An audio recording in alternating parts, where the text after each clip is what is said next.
James Montgomery's corner office on the 42nd floor of Manhattan's most prestigious law firm overlooked a city that never stopped moving. Much like himself.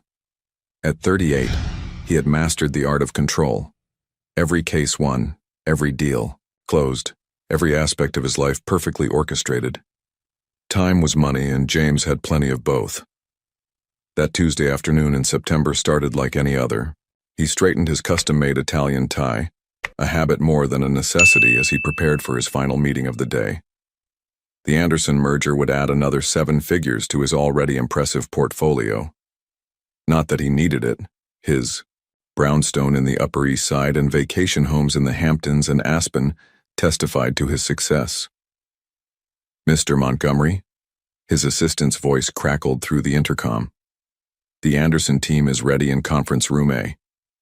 On my way, he replied, gathering his materials with practiced efficiency. The meeting went exactly as planned. James had long ago learned that emotion had no place in business. Logic, strategy, and an unwavering focus on the bottom line, these were the tools of success. As he signed the final documents, he allowed himself a small smile. Another victory for the firm. The sun was setting as he left the building, casting long shadows between the skyscrapers. James checked his watch. 6:45 p.m. Just enough time to grab dinner at his usual spot before heading home to review tomorrow's cases. That's when he heard the scream. Stella, no. Time slowed to a crawl. A little girl with golden curls darted between parked cars, chasing after a purple balloon. 20 feet ahead, a yellow taxi accelerated through a fresh green light. James's body moved before his mind could process the situation. His briefcase clattered to the sidewalk as he lunged forward, wrapping one arm around the child's waist and pulling her back, just as the taxi horn blared past them. The girl's small body trembled against his chest. James's heart pounded with an unfamiliar rhythm. Fear, adrenaline, and something else he couldn't quite name. Oh my God! Stella! An elderly woman rushed forward, face pale with terror. She gathered the little girl into her arms, tears streaming down her wrinkled cheeks. I only looked away for a second. She saw the balloon and...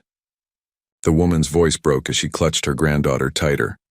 James straightened up, brushing off his suit with shaking hands. The girl, Stella, peered at him over her grandmother's shoulder, her blue eyes wide with wonder rather than fear. You ran so fast, she exclaimed, like a superhero. A strange warmth spread through James's chest. He'd been called many things in his life: brilliant, ruthless, successful, but never a superhero. Just be more careful next time, okay? He managed, surprised by the gentleness in his own voice. I don't know how to thank you, the grandmother said, finally composing herself. If you hadn't been there... No thanks necessary, James replied automatically, retrieving his briefcase. He turned to leave, already calculating how this delay would affect his evening schedule. Wait, Stella called out. What's your name, superhero? James hesitated, then turned back. James, he said simply. I'm Stella. I'm 5. She held up 5 fingers proudly. And this is my Grandma Rose. She watches me while Mommy works at the hospital. Something about her innocent enthusiasm made James pause. In his world of corporate takeovers and legal strategy, such pure, unguarded emotion was rare. Before he could respond, his phone buzzed. Probably his assistant with tomorrow's schedule updates. I should go, he said, nodding to Rose. Take care, Stella. As he walked away, James tried to shake off the lingering warmth in his chest. He had meetings to prepare for, cases to review. He didn't have time for distractions, especially not ones involving precocious 5-year-olds with golden curls and fearless smiles.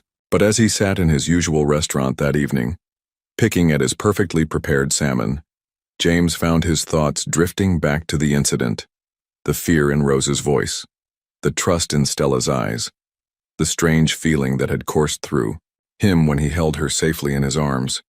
He pushed the thoughts aside and opened his laptop. The Richardson brief needed his attention, and James Montgomery didn't become New York's top corporate lawyer by dwelling on chance encounters with little girls and their balloons. Yet later that night, As he stood in his immaculately decorated bedroom, looking out over the glittering city lights, James realized something had shifted. Like a crack in a pristine window, barely visible but impossible to ignore.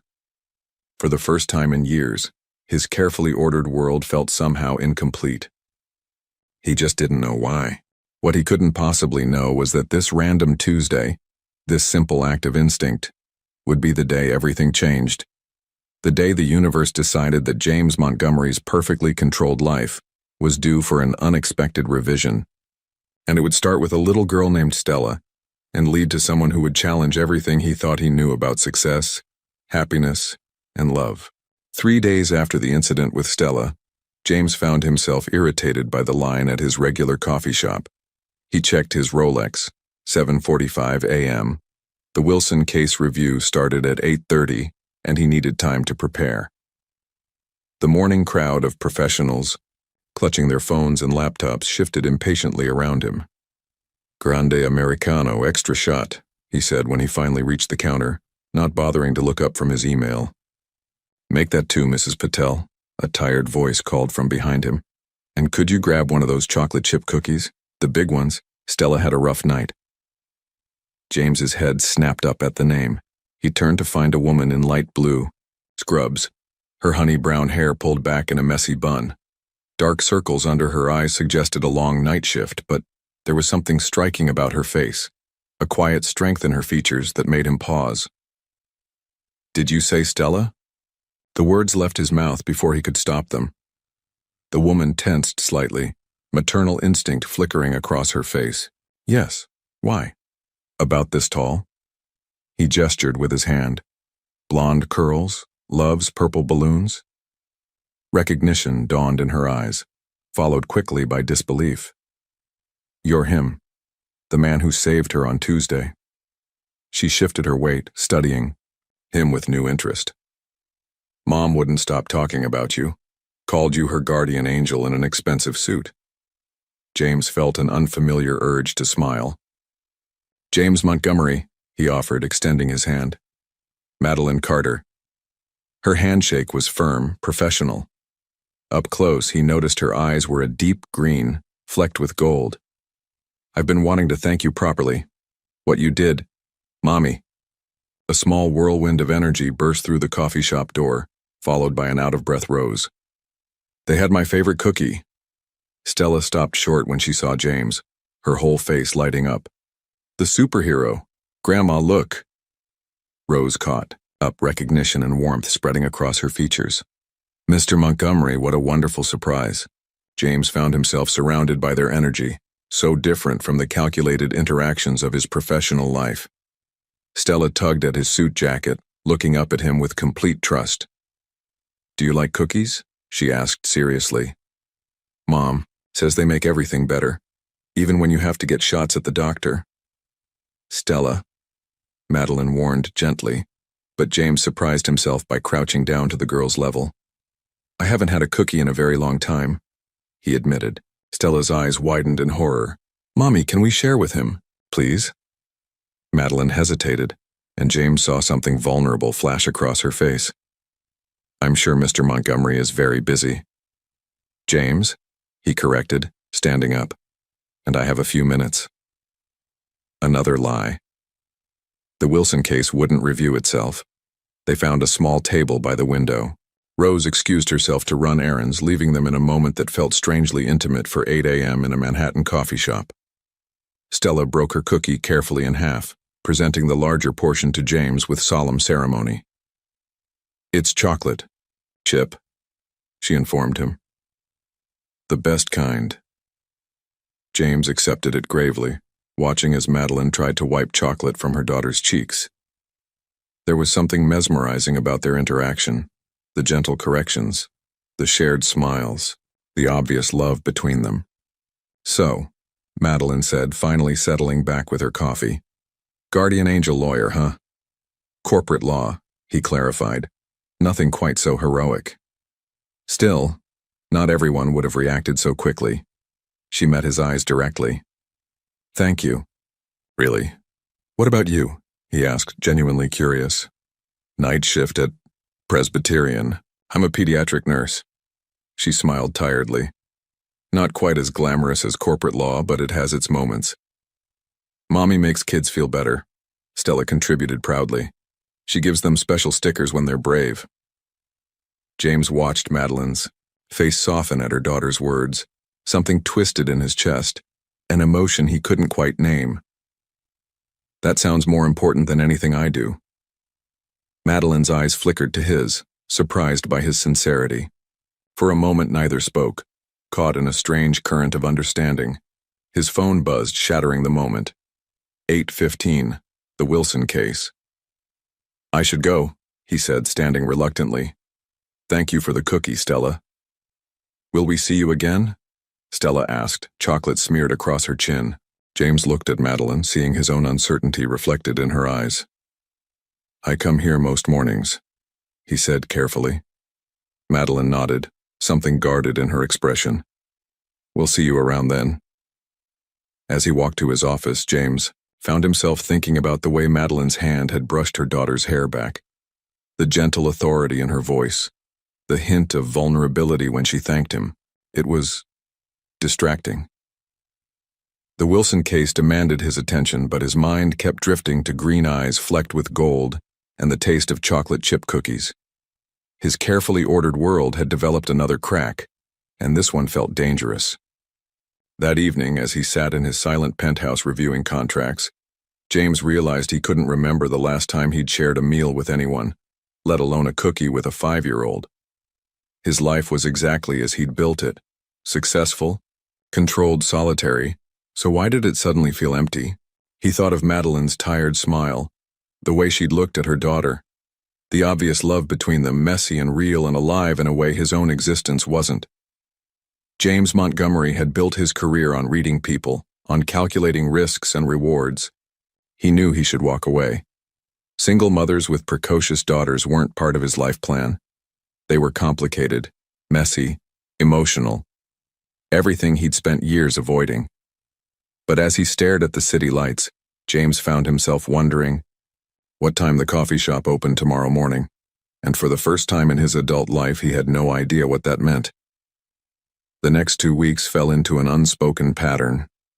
James found himself arriving at the coffee shop precisely at 7:45 a.m., just as Madeline finished her night shift. He told himself it was coincidence, just as he told himself he hadn't memorized her schedule. Tuesday and Thursday mornings, sometimes Saturdays, always with Stella in tow, fresh from her grandmother's care. Today was Thursday, and James was already on his second cup of coffee when they walked in. Stella's face lit up at the sight of him, but it was Madeline's slight smile that made his heart rate quicken. Your usual spot is free, he said, gesturing to their preferred corner table. He'd been subtly guarding it for the past 20 minutes, though he'd never admit it. You don't have to keep waiting for us, Madeline said, but her voice held a warmth that contradicted her words. I have calls with London, time difference. Another lie. He was getting good at those lately. Stella climbed into the chair next to him, already pulling out a worn coloring book. Want to help? Mom says I'm getting better at staying in the lines. James glanced at his watch. The Morrison briefing wasn't for another hour. Sure, kiddo. What are we coloring today? A unicorn. Stella pushed a purple crayon into his hand. This is the best color. Madeline watched them, something unreadable in her expression. Stella, honey, I'm sure Mr. Montgomery has important meetings to get to. James, he corrected for what felt like the 100th time. And the unicorn clearly needs attention. Morrison can wait. Her eyebrow arched. I thought you had calls with London. Caught. He met her gaze steadily, accepting the challenge in her eyes. Would you have coffee with me? Dinner, actually, without London calls as an excuse. The warmth in her face froze over. I don't date James. Mom takes care of me, Stella said matter-of-factly, not looking up from her coloring. And I take care of Mom, right, Mommy? Madeline's hand trembled slightly as she set down her coffee cup. That's right, baby. James recognized deflection when he saw it. He'd built a career on it. It's just dinner, Madeline. No, it's not. Her voice was soft but firm. You're kind, and Stella adores you, but I can't. The silence that followed felt heavy with unspoken words. Stella hummed quietly, oblivious to the tension as she carefully colored her unicorn's mane. Can I ask why? James kept his voice neutral, the same tone he used in delicate negotiations. Madeline's eyes flickered to Stella, then back to him. Because nothing good comes from pretending things are simple when they're not. Before he could respond, her pager buzzed. Emergency at the hospital, she said, standing quickly. Mom will be here in 5 minutes to get Stella. I have to go. I can stay with her, James offered without thinking. Until Rose arrives. Madeline stared at him, conflict clear on her face. I couldn't ask you to... You're not asking. I'm offering. He pulled out his phone, already emailing his assistant to reschedule Morrison. We'll finish the unicorn. Right, Stella? Purple is your color, Stella agreed seriously, handing him another crayon. Madeline hesitated, then leaned down to kiss Stella's forehead. Be good for James, baby. Grandma will be here soon. As she hurried out, James caught a glimpse of something in her eyes. Fear, maybe, or possibility. He wasn't sure which scared him more. Rose arrived 15 minutes later, thanking him profusely. James walked to his office, his thoughts, a mess of green gold eyes and careful deflections. He'd built his career on reading people, on understanding their motivations. But Madeline Carter was a puzzle he couldn't quite solve. That evening, he found himself doing something he'd never done before. Research that had nothing to do with a case. His browser history filled with articles about single parents, about loss and grief and moving forward, about the complex dynamics of dating someone with children. The pieces started falling into place. The way Madeline tensed when he got too close. How she watched Stella interact with him, pride warring with protection in her eyes. The careful distance she maintained even as their morning coffee ritual became more frequent. His phone buzzed, a text from an unknown number. Thank you for staying with Stella this morning. You didn't have to do that. James stared at the message, wondering how she'd got his number. Probably Rose. It was my pleasure, he typed back. She's quite the artist. 3 dots appeared, disappeared, appeared again. Finally. Why are you doing this, James? He looked around his pristine penthouse, at the life he'd built so carefully. Everything in its place. Every decision calculated for maximum benefit. Safe. Controlled. Empty. Because for the first time in my life I'm not sure, he replied honestly. And that terrifies me almost as much as it terrifies you. The dots appeared again, lingering longer this time. When her response came, it was like a punch to the gut. I buried my husband 4 years ago. Terror isn't the word for what I feel when I think about doing that again. James sat back, the pieces clicking into place. Not just a single mother. A widow. The weight of her resistance suddenly made sense. I'm sorry, he wrote, meaning it more than any condolence he'd ever offered. I didn't know. Now you do, came her reply. So you understand why this, whatever this is, can't happen. He thought about Stella's easy trust, about the way Madeline's smile seemed to crack something open in his chest, about the quiet strength it must take to raise a child alone, to keep going after such loss. What if I said I'm willing to take it as slow as you need? His finger hovered over the send button for a long moment before pressing it. This time, her response was quick. What if I said I'm not willing to risk my daughter's heart, or mine? James stared at the message, feeling the weight of everything unspoken behind those words. In court, he always had an answer, a counter-argument, a way forward. But this wasn't a case to be won. This was about fear and love and loss. Territory he'd spent his whole life avoiding. Then I'd say I respect that, he wrote finally. But I'll still be at the coffee shop at 7:45, no pressure, no expectations. Just coffee and coloring books if that's all you're comfortable with. The dots appeared one last time, dancing across his screen like a promise or a warning. Good night, James.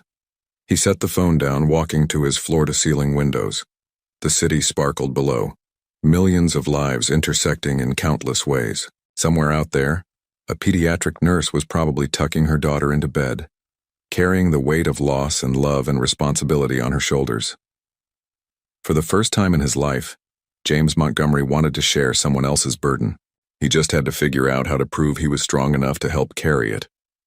October painted Central Park in shades of gold and crimson, and James found himself doing something unprecedented, taking a Saturday afternoon off. He sat on a bench near the playground, pretending to review contracts while actually watching Stella chase leaves in the crisp autumn air. Madeline sat beside him close enough that he could smell her vanilla-scented shampoo, far enough that they didn't quite touch. "You really don't have to spend your Saturday like this," she said. "Not for the first time. I know." He closed his laptop, finally admitting to himself he hadn't read a single word. "I want to." The past 3 weeks had settled into a delicate dance. Coffee shop mornings expanded into text messages, nothing too personal, just photos of Stella's artwork or quick updates about their days. He'd started bringing coffee to the hospital during Madeline's breaks, claiming he was in the neighborhood for client meetings that didn't exist. "Look what I found." Stella ran up, leaves tangled in her curls, holding out a perfect red maple leaf. "It's as big as my face." "It's beautiful," James said, helping her shake the other leaves from her hair. His fingers moved with a gentleness that still surprised him. "Should we add it to your collection?" Stella nodded enthusiastically, carefully placing the leaf in the paper bag they'd brought for just this purpose. James caught Madeline watching them, something soft and scared in her expression. "Grandma says we can get hot chocolate," Stella announced. "Can James come too?" Madeline hesitated, and James prepared himself for another gentle deflection. But instead she said, "If he'd like to." The small cafe near the park was crowded with Saturday afternoon tourists, but they found a quiet corner table. Stella's hot chocolate came topped with whipped cream and sprinkles, which inevitably ended up more on her face than in her mouth. "Here," James said, reaching for a napkin at the same moment Madeline did. Their hands brushed, and neither pulled away. Immediately, the contact sent electricity up his arm. "Sorry," Madeline murmured, but she was smiling slightly. "Don't be." He held her gaze, trying to convey everything he couldn't say with Stella sitting right there. "Mom, can we show James our special place?" Stella asked, oblivious to the moment passing between them. Madeline broke eye contact, turning to her daughter. "Honey, I'm sure James has other plans." "Actually, I don't." He surprised himself with the truth of it. He'd canceled a golf game with potential clients, rescheduled a strategy meeting. His Saturday stretched empty before him, full of possibility. 20 minutes later, they stood in a small butterfly garden tucked away in a quiet corner of the park. Late-season monarchs danced between the remaining flowers, their wings catching the autumn sunlight. "Dad used to bring us here," Stella said matter-of-factly, watching a butterfly land on a nearby flower. "He said the butterflies were like magic." James felt Madeline tense beside him. He wanted to reach for her hand, but held back, respecting the invisible boundary between them. "He was right," James said carefully. "They are pretty magical." Stella wandered ahead, trying to count the butterflies, leaving them in a moment of charged silence. "She talks about him more with you," Madeline said quietly. "I don't know if that's good or terrible." "Why would it be terrible?" She crossed her arms, a defensive gesture he'd come to recognize. "Because she's starting to trust you. Because you're becoming important to her. Because—" She cut herself off, biting her lip. "Because you're starting to trust me too?" He kept his voice gentle, non-threatening. "I can't." But she didn't move away when he took a step closer. "Can't? Or won't?" She looked up at him, eyes bright with unshed tears. "Does it matter?" "It matters to me." Another step. They were inches apart now. "Everything about you matters to me, Madeline." James. His name was half warning, half plea. Tell me to step back, he said softly. Tell me to walk away. I will. But you have to say it. She stayed silent, frozen in place as he slowly raised his hand to brush a strand of hair from her face. His fingers trembled slightly. James Montgomery, who never showed weakness in the courtroom, who never lost control, was terrified of this moment. Mom, look. Stella's voice broke the spell. She came running back, clutching another leaf for her collection. Madeline stepped away quickly, but not before James saw the flush in her cheeks, the rapid rise and fall of her chest. They walked Stella to Rose's apartment later, the little girl falling asleep on James's shoulder during the taxi ride. He carried her upstairs, following Madeline's lead. Thank you, she said softly as Rose took a sleeping Stella from his arms. For today. For everything. Have dinner with me, he said before she could retreat. Just dinner, tomorrow night. Rose already offered to watch Stella. Madeline's eyes widened. You planned this with my mother? Rose and I might have discussed it during our coffee shop conversations. He smiled slightly. She's very persuasive. She's interfering, Madeline corrected, but there was no real anger in her voice. Is it working? She studied him for a long moment, and James felt like he was standing on the edge of something monumental. Finally, she took a deep breath. One dinner, she said. But James, I need you to understand something. What? If this goes wrong, if we go wrong, it's not just me who gets hurt. Stella. She swallowed hard. She's already lost one father figure. I won't risk her losing another. The weight of her words hit him like a physical force. Father figure. The term should have terrified him. A month ago, it would have sent him running for the safety of his ordered, solitary life. Instead, he thought of tiny hands holding crayons, of golden curls against his shoulder, of trust freely given and carefully protected. I understand, he said quietly. And Madeline? I'm not going anywhere. She nodded once quickly as if afraid she'd change her mind. Pick me up at 7? 7, he confirmed, resisting the urge to reach for her again. Good night, Madeline. As he walked to his waiting taxi, James felt something shift inside him. The careful walls he'd built around his heart were cracking, letting in light and fear and possibility. Tomorrow night wasn't just dinner. It was a step into unknown territory, into a world where love meant risk and family meant more than blood. For the first time in his life, James Montgomery was ready to take that risk. He just hoped Madeline was ready to take it with him. 7 o'clock found James standing outside Madeline's modest brownstone in Queens, feeling more nervous than he had before any court appearance. He checked his watch, 6:58 p.m., too early to knock.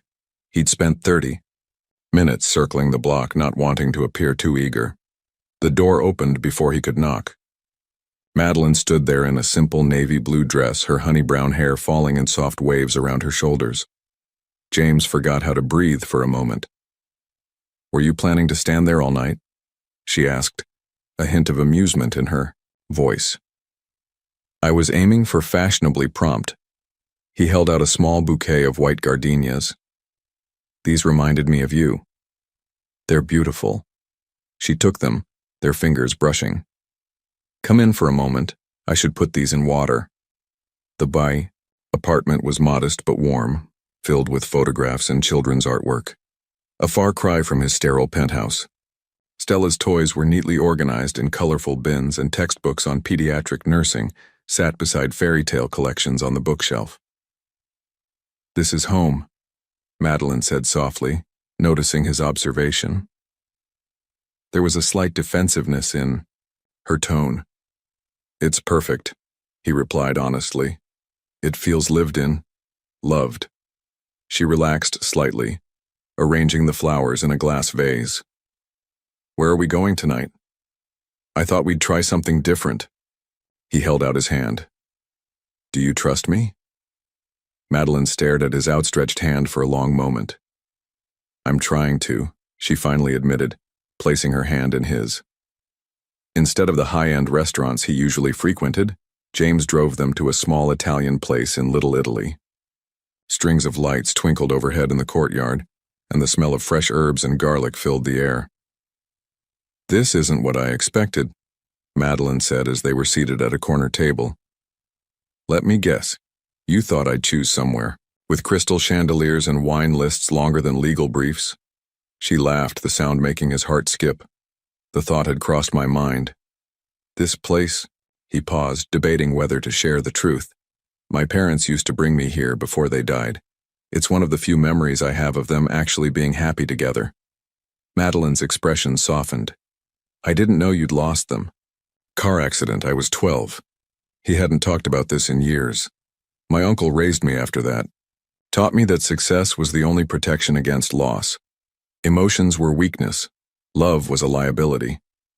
"And you believed him?" "Until 3 weeks ago? Yes." He met her eyes across the table.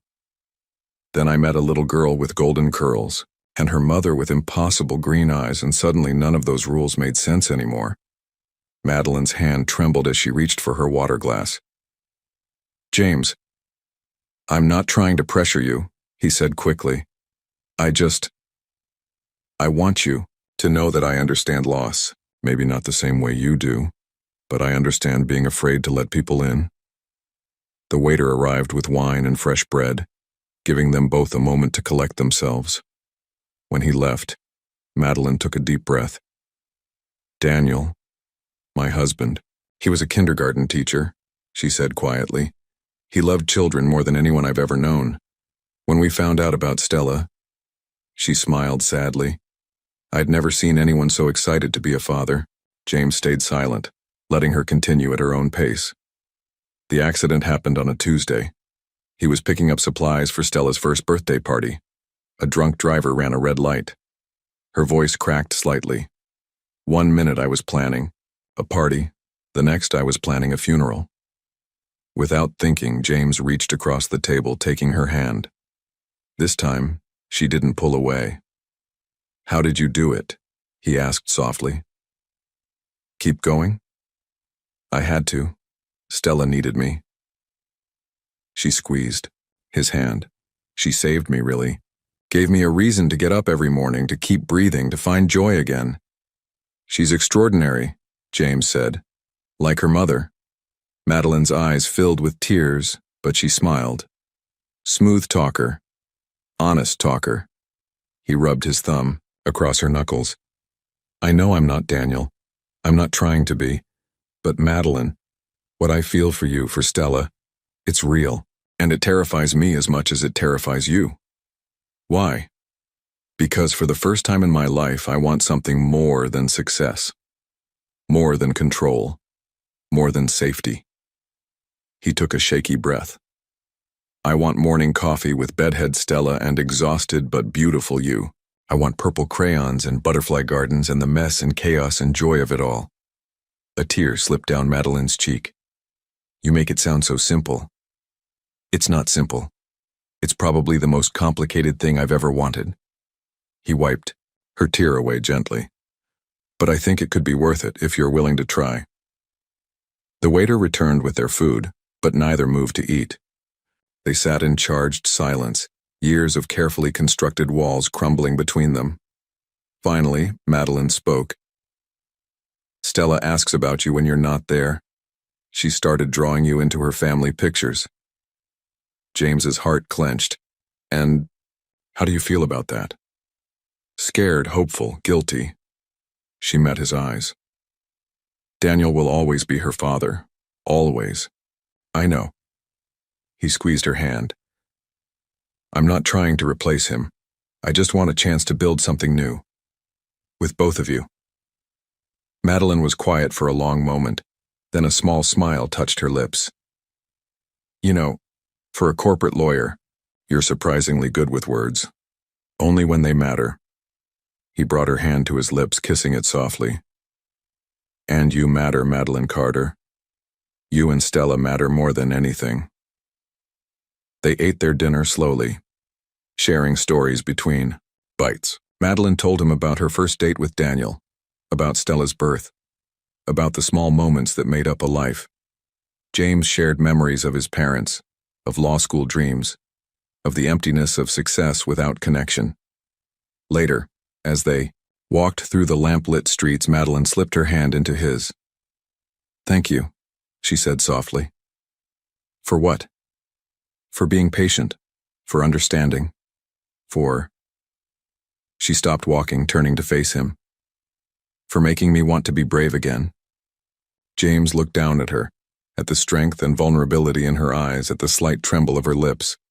Slowly, giving her time to pull away, he leaned down. Their first kiss was gentle, tentative, a question and an answer all at once. When they broke apart, Madeline's eyes were bright with tears and possibility. "I can't promise it will be easy," she whispered. "I don't want easy." He rested his forehead against hers. "I want real. I want you." She kissed him again, and James felt the last of his carefully constructed walls collapse. In their place grew something new, something messy and frightening and beautiful, something that felt remarkably like love. November brought early snow to New York, and with it came the first real test of James and Madeline's fledgling relationship. The Anderson merger had exploded into crisis mode, demanding James's constant attention. 3 days of missed coffee dates and abbreviated text messages left him feeling untethered, missing the morning routine he'd come to cherish. "Mr. Montgomery?" His assistant's voice crackled through the intercom. "The Tokyo team is ready for the conference call." James glanced at his phone. No messages from Madeline since yesterday. He'd missed Stella's school presentation, something about dinosaurs that she'd been practicing for weeks. "Give me 2 minutes," he replied, quickly typing out a message. "I'm sorry about today. Make it up to you both this weekend." The response came quickly. "Stella understood. She saved you a cookie from her presentation." His heart twisted. The old James would have been relieved at having an excuse to miss a child's school event. Now, the thought of disappointing Stella felt worse than losing a major case. The Tokyo call dragged into evening, followed by emergency meetings with local council. By the time James left the office, it was past midnight. Snow fell softly as his driver navigated the quiet streets, and an impulse seized him. "Parker, could you make a detour to Queens?" Madeline's neighborhood was peaceful under the blanket of snow. A light still burned in her second-floor window. Night shift preparation, he knew. Before he could talk himself out of it, he pulled out his phone. "Are you awake?" 3 dots appeared immediately. "Always before a night shift. Everything okay?" "Look outside." He watched her shadow appear at the window, then the front door opened quietly. Madeline stepped out onto the small porch, wrapped in a thick cardigan. "James?" She descended the steps carefully. "What are you doing here?" "I missed you." The words felt raw, honest. "These past few days, I missed you." She reached, him, snow catching in her hair. "You could have called." "I needed to see you." He brushed a snowflake from her cheek. "I'm not good at this, Madeline. At balancing everything. At knowing how to be what you and Stella need while still being who I am." Understanding softened her features. "We don't need you to be anyone but yourself. But what if that's not enough? What if—" She silenced him with a kiss, soft and sure. When she pulled back, her eyes were serious. "Do you know what Stella said today after her presentation?" He shook his head. "She said she was proud of you for helping people, just like I help sick kids at the hospital." Madeline smiled slightly. "She gets it, James. That sometimes the people we love have important work to do." The word love hung between them, unacknowledged but powerful. "I want to be better at this," he said quietly. "For both of you. Then be better. But don't torture yourself for being human." She touched his face gently. "Come inside for a minute? Someone left you a dinosaur cookie?" The apartment was warm and dimly lit. Stella's presentation poster hung proudly on the wall, a colorful display of prehistoric creatures with surprisingly accurate facts written in careful child's handwriting. She worked so hard on it, Madeline said, retrieving a slightly squashed cookie from a container. The teacher said she was the only one who memorized all the scientific names. Pride swelled in James's chest. She's brilliant. She is. Madeline hesitated, then added, she also told everyone her superhero was there in spirit. James's throat tightened. Madeline, Shh. She pressed the cookie into his hand. Eat your T-Rex. It's made with love. As he took a bite of the slightly stale cookie, James noticed a new addition to the photo wall, a picture from their day in Central Park, Stella between them, all three laughing at something now forgotten. They looked like a family. The thought should have terrified him. Instead, it felt right. I have an idea, he said suddenly. But it might be crazy. Madeline raised an eyebrow. Coming from Mr. Always in Control, this should be interesting. Move in with me. She stilled completely. What? Not immediately, he added quickly. But eventually.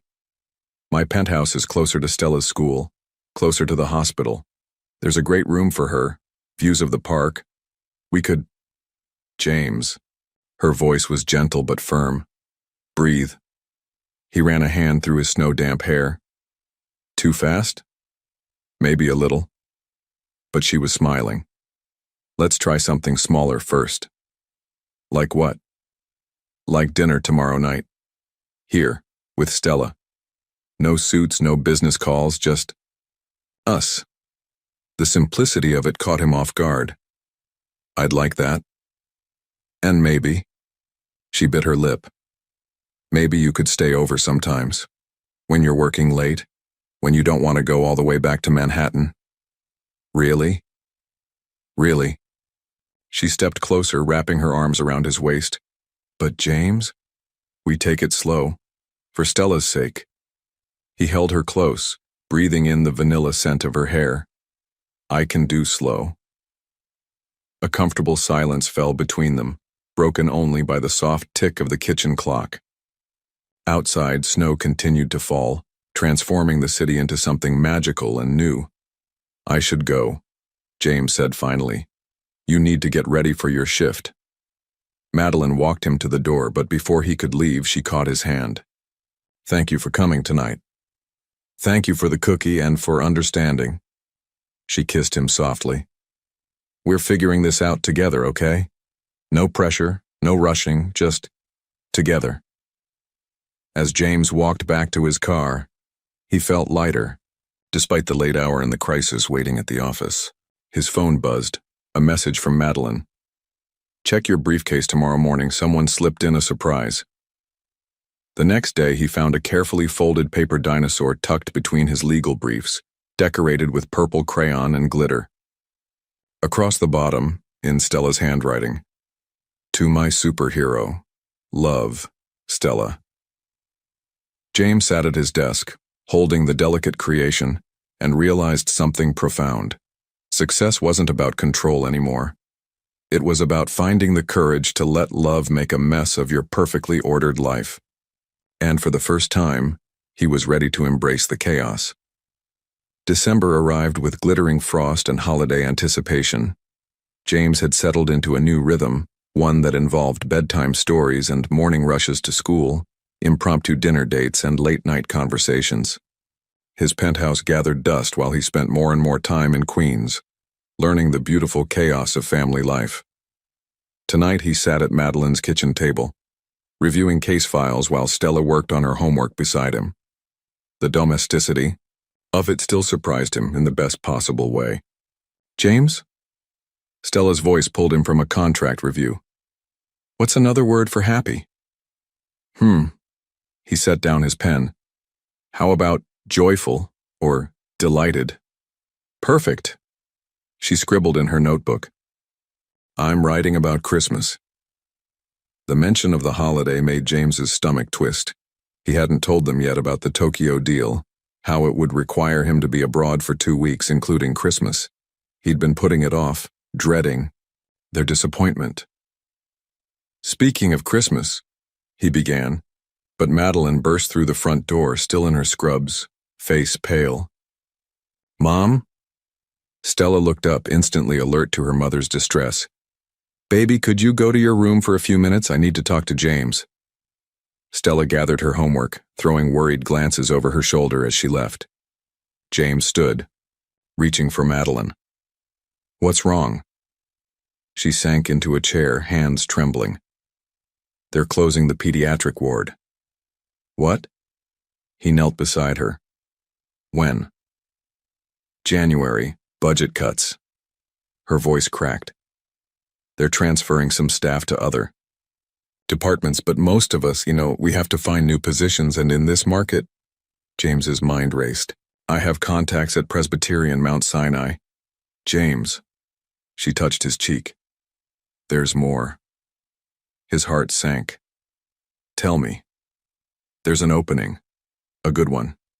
Head pediatric nurse at Boston Children's Hospital." She met his eyes. "They want me. To start in February." The world seemed to tilt on its axis. Boston, nearly 4 hours away. That's... He struggled to find words. "That's a prestigious position." "It is." She stood, pacing the small kitchen. "The salary is better. The opportunities for advancement are incredible, and they have an amazing school system. But it's Boston." He couldn't keep the edge from his voice. Madeline stopped pacing. "I haven't accepted yet." "But you're considering it." "I have to." Her eyes filled with tears. "James, I'm a single mother. I have to think about Stella's future, about security. You're not alone anymore." He moved toward her. "Let me help. I can make calls, find you something here." "And then what?" She stepped back. "Be indebted to you? Have my career depend on your connections?" "That's not what I meant." "Isn't it?" She wrapped her arms around herself. "You're used to fixing things, James. Making problems disappear with money or influence, but this needs to be my decision." The words stung. "So I don't get a say? After everything?" "Of course you do." She softened slightly. "But I need to know I can stand on my own feet. For Stella, for myself." Before he could respond, his phone buzzed. The Tokyo team. Again. "Take it," Madeline said quietly. "We both have decisions to make." He ignored the call. "I was going to tell you tonight about Tokyo." "What about it?" "They need me there, for 2 weeks." He swallowed hard. "Over Christmas." Understanding dawned in her eyes. "When do you leave?" "Next week." Silence filled the kitchen, heavy with unspoken fears. Finally, Madeline laughed, but it held no humor. "Perfect timing, right? You'll be in Tokyo while I decide whether to uproot our lives." "Madeline, can I come out now?" Stella's voice called from her room. "Yes, baby." Madeline wiped her eyes quickly. Stella emerged cautiously, looking between them. "Is everything okay?" James watched Madeline paste on a smile. "Just grown-up stuff, sweetheart. Nothing for you to worry about." But Stella was too perceptive. She climbed into James's lap, something she'd started doing recently that never failed to melt his heart. "Are you sad?" she asked both of them. "No, kiddo." James hugged her close. "Just dealing with some complicated things." "Like when I have to choose between chocolate and vanilla ice cream?" Despite everything, Madeline laughed genuinely. "Something like that." "Well," Stella said seriously, "sometimes I get both. Or something completely different, like strawberry." James met Madeline's eyes over Stella's head. "Pretty wise for a 5-year-old. "Almost 6, Stella corrected. "And Mom says I'm precocious," Madeline supplied, her expression softening as she watched them. Later, after Stella was asleep, they sat on the small balcony despite the cold. Christmas lights twinkled from neighboring buildings, and somewhere distant sirens wailed. "I don't want to lose this," James said quietly. "This? Us. This family we're building." He turned to face her. "I know it's fast And maybe I'm crazy, but Madeline, I love you. Both of you. She caught her breath. It was the first time he'd said it. I love you too, she whispered. That's what makes this so hard. Then let's figure it out together. After Tokyo, after the holidays, we'll find a solution. And if we can't? He took her hand, cold, from the winter air. Then we'll make one. I'm not giving up on us that easily. Madeline leaned into him and he wrapped his arm around her. They sat in silence, watching their breath fog in the December night, both aware that their perfect bubble had burst. Stay tonight? She asked finally. Always. Later, lying in bed with Madeline curled against him, James stared at the ceiling. In the next room, Stella's nightlight cast star patterns on the wall.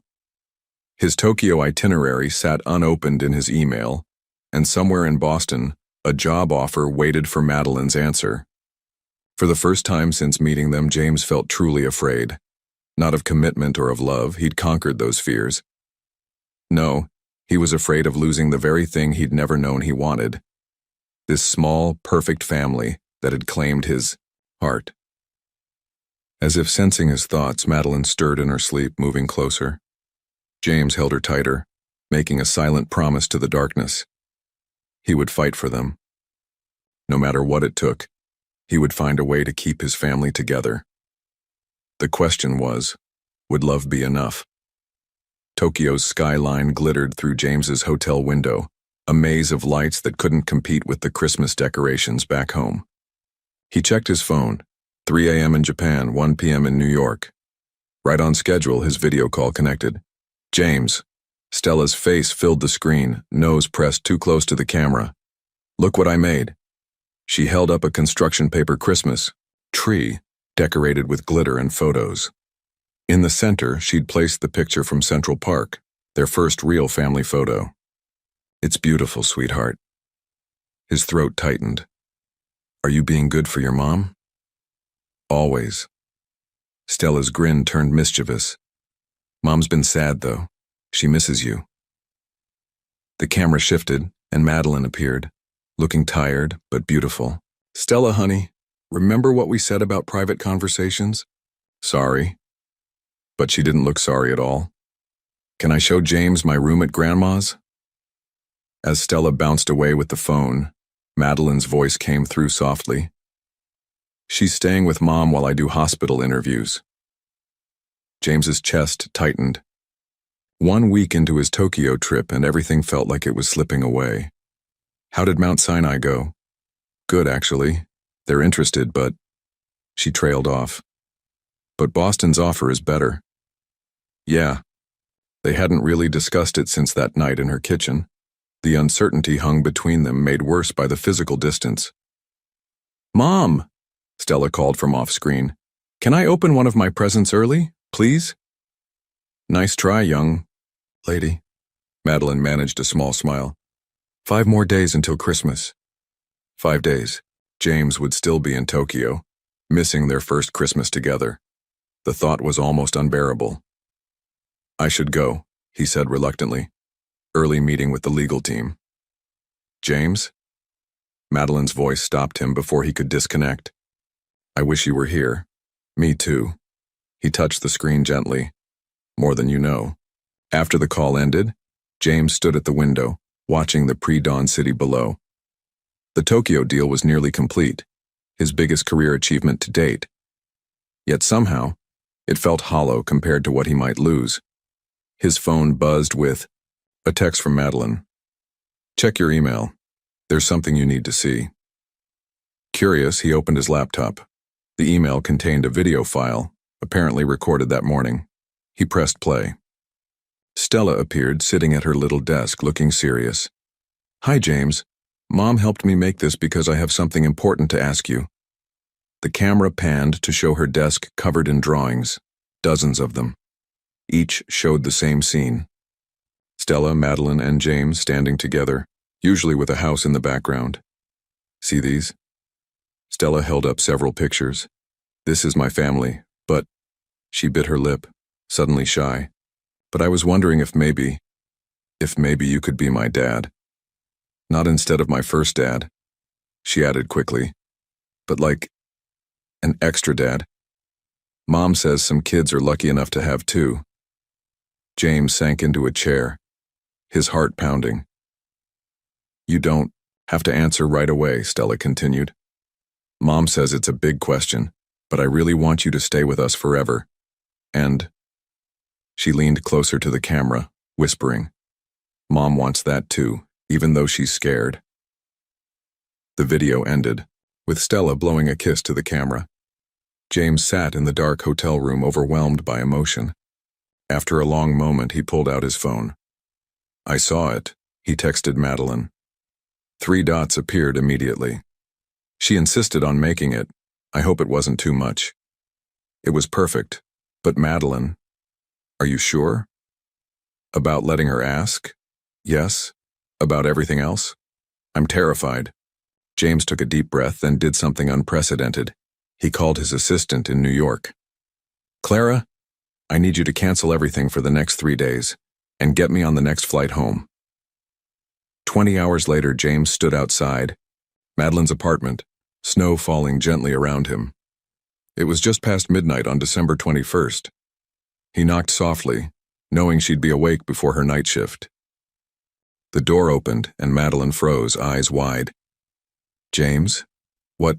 How? He stepped forward, pulling her into his arms. I couldn't wait 5 more days. But Tokyo, the deal, can wait. He pulled back to look at her. I've made a decision. About what? Everything. He led her to the couch, taking both her hands in his. I'm opening a new branch of the firm. She blinked. What? In Boston. He squeezed her hands. If you take that job, which you should because it's an amazing opportunity, I'll open our Boston office. I've already talked to the partners. They've been wanting to expand, and with virtual courts and remote work being so common now. James. Her voice shook. You can't uproot your entire life for us.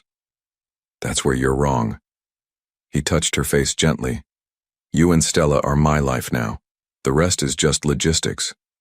But I love you, he interrupted. Both of you. And I want to be Stella's extra dad if she'll have me. I want to build a life with you, whether that's here or in Boston or anywhere else. I want Christmas mornings and school presentations and family dinners. I want everything. Tears spilled down Madeline's cheeks. You're serious about this? Completely. He reached into his pocket, pulling out a small velvet box. In fact, her breath caught. James. I had this whole plan for Christmas, he said, opening the box to reveal a stunning but elegant diamond ring. But then I saw Stella's video and I realized something. We've been so caught up in the problems, distance, jobs, timing, that we almost missed the solution. Which is, that love is the answer, not the problem. He slid off the couch, kneeling before her. Madeline Carter, I love you. I love your daughter. I love our messy, complicated, beautiful life together. Will you marry me? She stared at the ring, then at him, tears flowing freely now. You're crazy, you know that? Leaving Tokyo, planning to move to Boston? Is that a yes? Instead of answering, she pulled him up into a kiss that told him everything he needed to know. When they finally broke apart, she was smiling through her tears. Yes, she whispered. Yes to everything. A small gasp came from the hallway. They turned to find Stella standing there in her pajamas, eyes wide with wonder. Really? She asked, looking between them. Really, really? James held out his arms and she ran to them. He lifted her onto his lap as Madeline slipped the ring on her finger. Really, really, he confirmed, holding his family close. If that's okay with you, kiddo. Stella's answer was to throw her arms around both of them, squeezing tight. Best Christmas present ever. Later, after Stella had fallen back asleep between them on the couch, Madeline touched the ring on her finger, wonderingly. Boston? She asked softly. Boston, he confirmed. We'll find a house with a big yard near a good school. Maybe with space for a home office, since I'll be splitting time between there and New York. You make it sound so simple. It won't be. He kissed her temple. But we'll figure it out together. As a family. Outside, the snow continued to fall, covering the city in a blanket of white. Christmas lights twinkled through the window, and somewhere in the distance church bells chimed. James held his sleeping daughter, because that's what Stella was now, his daughter, and the woman he loved, feeling for the first time in his life that he was exactly where he was meant to be. Sometimes he realized the biggest risks brought the greatest rewards. And this risk, this leap of faith, it felt like coming home. January brought freezing rain to New York and boxes to Madeline's apartment. James sat cross-legged on the floor, helping Stella sort through her toys while Madeline organized the kitchen. Their Boston house hunt had been successful. A beautiful, colonial with a wraparound porch and a backyard perfect for summer barbecues. Can I bring all my stuffed animals? Stella asked, clutching her favorite teddy bear. Every single one, James assured her. Your new room is twice this size. But not my old drawings, right? She looked at the wall of artwork thoughtfully. Because they're from before. James paused in his packing. Before what, sweetheart? Before you were my extra dad. She said it matter-of-factly, but something in her voice made James's heart clench. Hey. He pulled her into his lap. Those drawings are part of our story. They're special. Madeline appeared in the doorway, watching them with soft eyes. They'd settled into an easy rhythm since the engagement, planning the move to Boston while savoring their last weeks in New York. But sometimes, like now, the weight of the changes hit them. I have an idea, Madeline said, joining them on the floor. Why don't we make a memory box? We can put your favorite drawings, photos, and special things inside. That way we'll always remember where our family started. Stella brightened. Can we put in the picture from the coffee shop? The first one? Of course. James smiled, remembering that morning months ago. And maybe that purple crayon you gave me? You kept it? Stella's eyes widened. I keep everything you give me. He reached for his wallet, pulling out a folded paper dinosaur, worn but carefully preserved. See? Tears filled Madeline's eyes as she watched them. Just then her phone buzzed. The hospital. Carter, she answered, moving to the hallway. James and Stella continued sorting, but he could hear the tension in her voice. When she returned, her face was pale. Everything okay? He asked. One of my long-term patients. She swallowed hard. Little boy, leukemia. He's not doing well. They're asking for me. Go, James said immediately. We've got this here. But the packing. Mom, Stella said seriously. You have to help sick kids. That's your superpower, remember?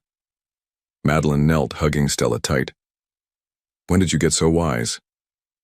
Must be genetic, James winked, earning a watery smile from his fiancée. After Madeline left, James and Stella worked on the memory box, filling it with treasures from the past year. Photos, drawings, ticket stubs from their first movie together. The dried maple leaf from Central Park. James? Stella asked as they worked. Can I ask you something important? Always. She twisted her hands nervously. When you marry Mom, can I call you Dad? Not all the time, she added quickly.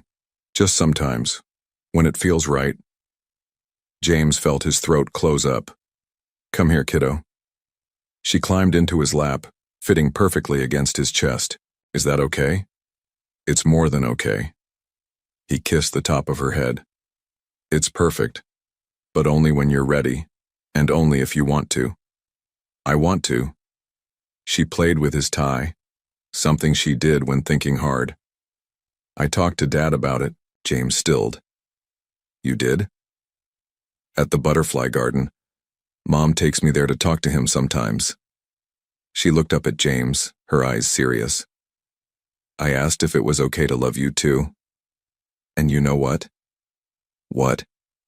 A butterfly landed right on my nose. Mom says that means yes. James hugged her tighter, his own eyes wet now.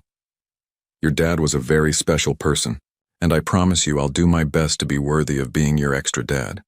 They spent the afternoon creating the memory box, adding special touches like glitter, Stella's idea, and a lock, James's contribution.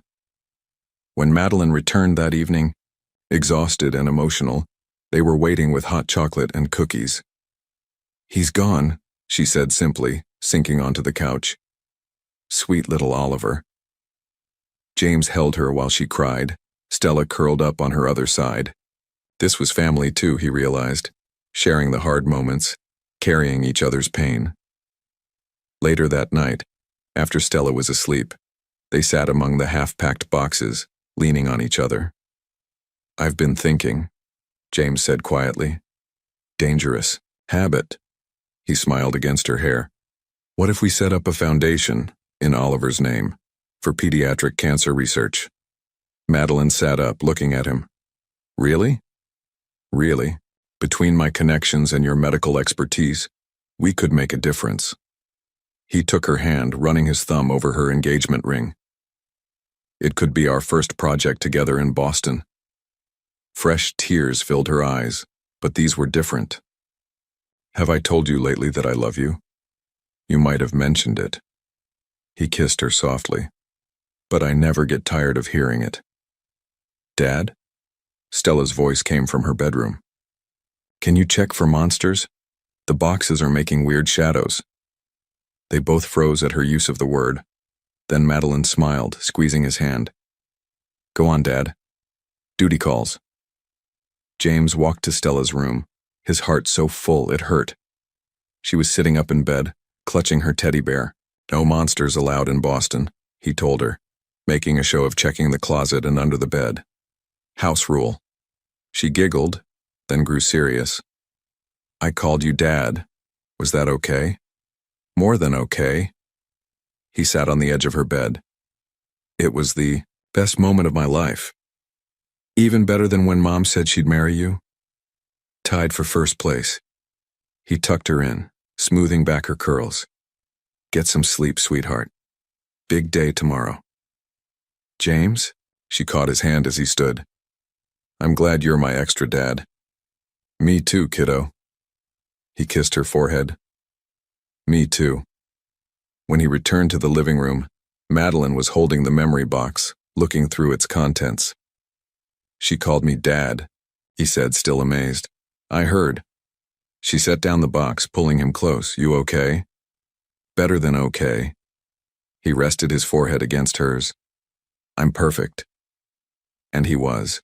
Here, surrounded by boxes and memories and the two people who had changed his life completely, James Montgomery was exactly where he belonged. Tomorrow they would continue packing, planning their move, building their future. But tonight, in this moment, they were already home.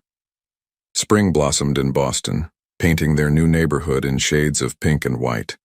Cherry blossoms lined the streets, and morning light streamed through the bay windows of their colonial home. James stood in front of the mirror, adjusting his bow tie for the 10th time. Need help? Rose appeared in the doorway, already dressed for the wedding. You look nervous. I've argued cases before the Supreme Court, James said, fumbling, with the tie again. But this matters more. Rose stepped forward, fixing his tie with practiced hands. You know, when Madeline first told me about the scary lawyer who saved Stella, I never imagined we'd be here. Makes two of us. James smiled, remembering that day. Best impulse decision of my life. Daddy! Stella burst into the room, her flower girl dress swishing around her. The word came naturally now, seamlessly alternating with James in a way that felt perfectly right. Mom's crying again. Happy tears? He asked, already knowing the answer. She says she's just being silly. Stella twirled, showing off her dress. But I think she misses Dad, the first one. James knelt down to her level. It's okay to miss him, sweetheart. He should be here. But he is. Stella touched the locket around her neck. A gift from James containing a photo of Daniel on one side and their new family on the other. Mom says he sent you to us, like a guardian angel but in a fancy suit. Rose laughed, wiping her own tears. Come on, flower girl, let's go check on your mom. Once alone, James walked to the window. The backyard had been transformed for the wedding. White chairs, floral arches, twinkling lights in the trees. Simple but elegant, just like Madeline wanted. His phone buzzed. A text from his best man confirming the rings were safe. Another from the foundation board, congratulating him on yesterday's successful fundraiser launch. The Oliver's Wings Foundation had already raised millions for pediatric cancer research. A soft knock interrupted his thoughts. Everyone decent? Madeline? He turned, alarmed. You're not supposed to be here. Bad luck is for people who believe in it. She stepped into the room, radiant in her wedding dress. I needed to see you. James felt his breath catch. You're beautiful. You're biased. But she smiled, moving closer. I've been thinking about that day, when you saved Stella. Best accidental meeting ever. Was it, though? She straightened his already perfect tie. Accidental? What do you mean? I used to think everything happened for a reason. Then I lost Daniel and nothing made sense anymore. She met his eyes. But then you showed up. This brilliant, successful man who could have had anyone, but somehow fell in love with a tired single mom and her chatty daughter.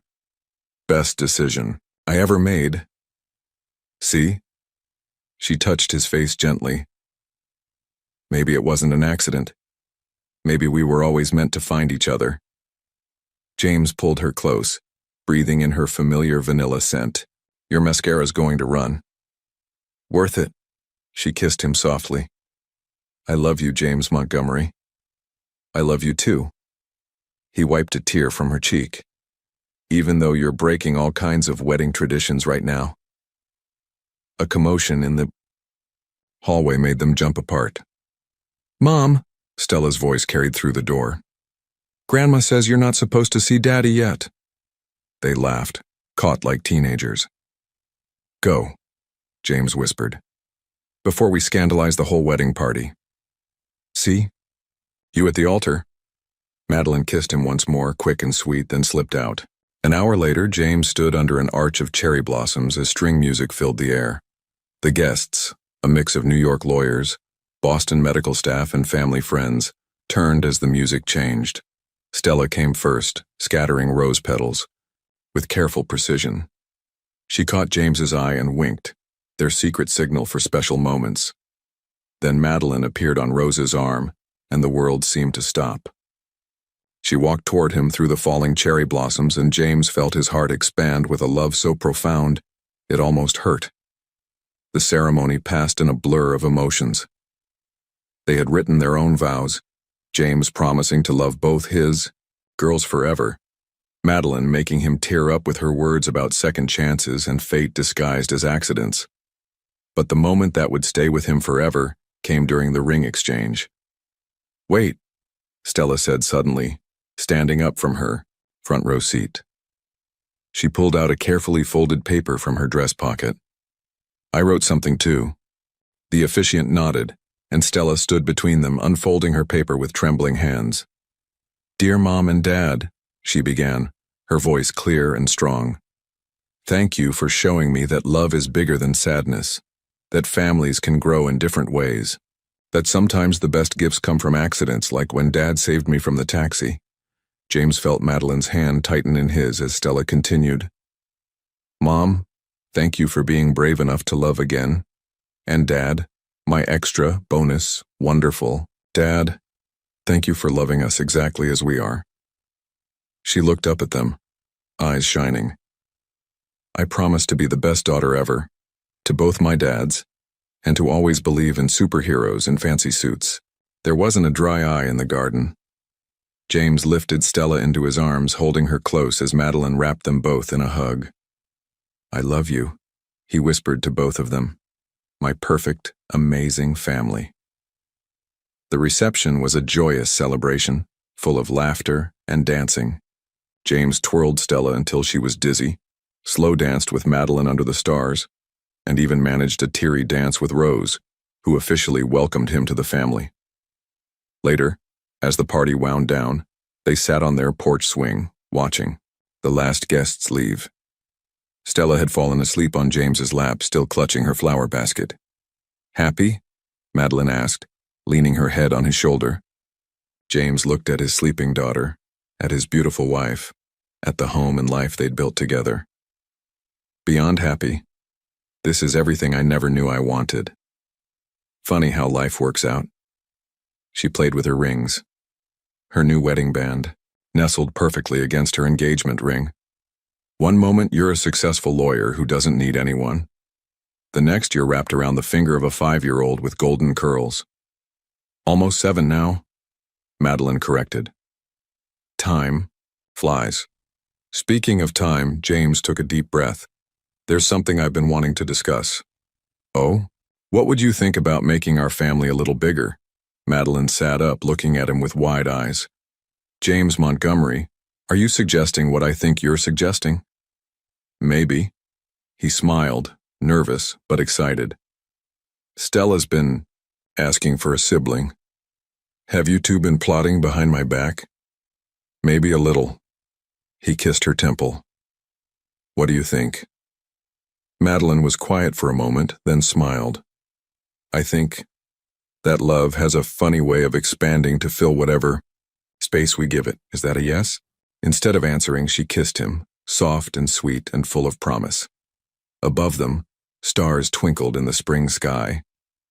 Cherry blossoms drifted on the evening breeze, and somewhere in the distance, a car horn honked, reminding them of where their story began.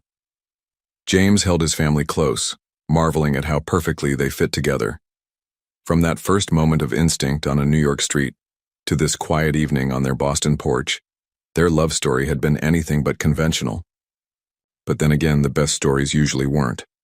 "Mom," Stella mumbled sleepily, "did we live happily ever after?" Madeline caught James's eye, both of them smiling at their daughter's question. "No, baby," James answered, holding them both closer. "We're living happily right now, and that's even better." If you could go back in time and change a single moment of fear that prevented you from experiencing great love, what would it be? Just as Madeline had to overcome the fear of loving again after losing Daniel, we all carry fears that sometimes prevent us from finding happiness. What moment would you change in your story? Your participation in the channel is very important. Please leave your opinion in the comments. Thank you for watching. If you enjoyed the story, please subscribe to our channel and leave a comment below letting us know what you thought. Your feedback and support mean a lot to us. Stay tuned for more exciting stories.